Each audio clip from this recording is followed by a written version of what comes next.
नमस्कार नेपाली मित्रों। भारत में नेपाल के बारे में ये खबर पूरी फैल गई है कि नेपाल के युवा जो रशियन सेना में है वो भारत से मदद मांग रहे हैं कि हमें यहां से आजाद कराओ। वो वीडियो आपने सुन ही लिया होगा। तो क्या भारत मदद करेगा कि नहीं करेगा ये पहले जान लीजिए।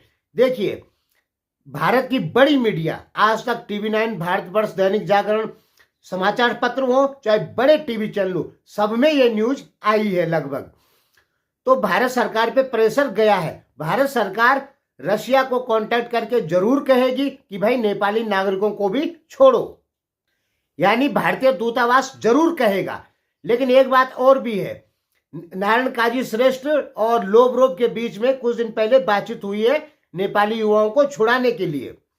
तो रूस ने क्या कहा अभी कुछ पता नहीं है, लेकिन बातचीत हो चुकी है। जैसे भी हो, मुझे लगता है कि अब नेपाली युवा रूस से धीरे धीरे वापस आ जाएंगे, क्योंकि भारत की तरफ से हो सकता है प्रेशर जाए रूस के ऊपर कि भाई नेपाली युवाओं को भी छोड़ो। और नेपाल ने भी अपनी तरफ से पूरी ताकत लगाई है पिछले 1.5 साल से, और 1.5 साल से कोई बातचीत नहीं हुई थी। पहली बार 3-4 दिन पहले नेपाल और रूस के बीच में फोन से बातचीत हुई है नेपाली युवाओं को छुड़ाने के लिए। कुछ भी हो, लेकिन नेपाल की डिप्लोमेसी बहुत ही ज्यादा कमजोर है। वो पिछले 1.5 साल से अपने युवाओं को रशिया से छुड़ा नहीं पाई। देखिए, पैसे के लिए कोई मरना नहीं चाहता है। भले ही रूस का दावा हो या नेपालियों का दावा हो कि भाई पैसे के लिए जा रहे हैं, अच्छा पैसा भी तो मिल रहा है, ठीक है, ऐसा नहीं है। इनको कहा जाता है कि आप वहां चलिए और सामान वामान लेके जाना है, कैंटीन में काम करना है, ऐसा बोल के लेके जाते। सेना में भर्ती होने के लिए किसी को लेके नहीं जाते। जब वो वहां पहुंच जाते तब उनको बोलते तुमको 3-4 लाख रुपए नेपाली मिलेगा, रशिया की नागरिकता भी मिल जाएगी, तुम रूस की तरफ से लड़ो। उनको मजबूर करते। पैसे के लिए कोई जान नहीं गंवाता है। एक होता है कन्वेंशनल तरीके से भर्ती होना, जैसे नेपाली युवा भारतीय सेना में भर्ती होते, ब्रिटेन की सेना में भर्ती होती, वो चीज दूसरी है, ठीक है, क्योंकि उन्हें भी पता है यहाँ वार लड़ने की नौबत लगभग नहीं है। लेकिन रूस में तो लड़ाई हो रही है और कन्वेंशनल तरीके से भर्ती तो हो नहीं रही है।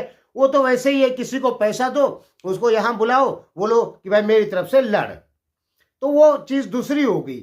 इसलिए नेपाली युवा भी नहीं चाहते कि हम यहां रहें। कुछ भी हो, लेकिन नेपाल सरकार की लाचारी, कमजोरी, कमजोर विदेश नीति यहां पे साफ नजर आ रही है हमें पिछले 1.5 साल से। और नेपालियों की जो सोच है कि भारत रूस मित्र देश है, इसलिए भारतीयों को वापस किया। भारत रूस मित्र देश है तो नेपाल रूस भी मित्र देश है। इतिहास में नेपाल रूस का टकराव कभी नहीं हुआ। नेपाल और रूस भी मित्र देश ही है। कमजोरी कहां? कमजोर विदेश नीति।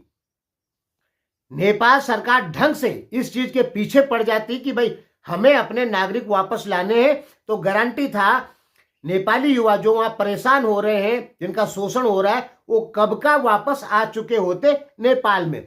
लेकिन राजनीतिक अस्थिरता के कारण किसी ने इस चीज पर ढंग से काम ही नहीं किया। यानी फॉर्मेलिटी पूरी की नेपाली नेताओं ने कि रूस को बोल दो कि हमारे आदमी भर्ती ना करे, बस वो फॉर्मेलिटी पूरी थी। किसी ने ढंग से इस पर काम नहीं किया। अगर ढंग से नेपाल सरकार काम करती तो रूस को वापस भेजना ही पड़ता। नेपाल सरकार के पास बहुत सारे पॉइंट है रूस पर दबाव देने के लिए। भारत से दबाव दिला सकती है नेपाल सरकार, चाइना से दबाव दिला सकती है, क्योंकि नेपाल का मित्र राष्ट्र चाइना भी है और इंडिया भी है। अगर नेपाल की बात रूस नहीं मानता तो चाइना को बोलती, भारत को बोलती, तब रूस को नेपाल की बातें माननी ही पड़ती। यानी रूस के ऊपर नेपाल दबाव दे सकता था, लेकिन कुर्सी के लिए किसी को इस चीज का ध्यान ही नहीं रहा। धन्यवाद।